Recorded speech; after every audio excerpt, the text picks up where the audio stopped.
Alors, qu'est-ce que c'est que ça? Donc ça, c'est un alambic qui sert pour la distillation des plantes. Donc c'est avec cet outil-là qu'on fait nos hydrolats. Ok, C'est en fait, c'est le même processus de fabrication comme pour les huiles essentielles. Pour avoir les huiles essentielles, on les distille aussi.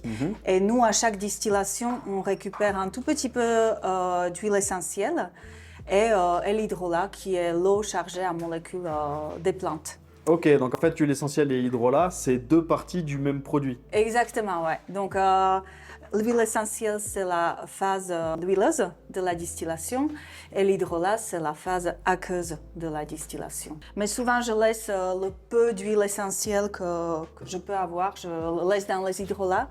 Nous, on n'ajoute pas de produits chimiques pour les stabiliser, on n'ajoute pas de l'alcool.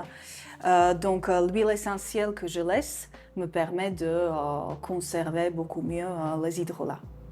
D'accord. Voilà. Et ça, comment ça marche du coup? Donc ici, c'est la cuve qu'on remplit d'eau. On met de l'eau, on fait chauffer. Dans cette partie, on met les plantes. Donc l'eau chauffe, la vapeur traverse les plantes et amène toutes les molécules des plantes.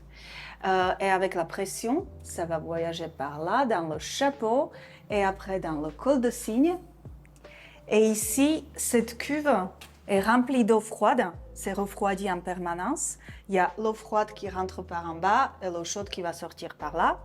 Et dedans, il y a un serpentin. Donc notre vapeur va se refroidir dans le serpentin.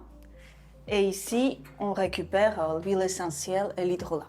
Ok, ce qui va arriver après dans le, Voilà. dans le séparateur. Donc si tu veux, je peux te montrer un peu les différentes parties. Donc, on peut tout sortir. Et ici, on voit cette cuve sur laquelle on entasse les plantes. D'accord. Et tu la remplis quand tu... Le principe dans la distillation des hydrolats, c'est 1 kg de plantes pour 1 litre d'hydrolat. Donc souvent, je fais de l'eau de 10 kg de plantes maximum. Ok. Et je fais 10 litres d'hydrolat. 10 kilos de plantes, ça représente quoi à peu près? Alors, 10 kg de plantes, il faut bien les tasser. D'accord. Parce qu'on ne veut pas créer les cheminées par lesquelles la vapeur s'échappe. Ouais. On veut que la vapeur traverse vraiment les plantes. Ouais. Donc, quand on les tasse bien, ça arrive jusque-là à peu près. D'accord.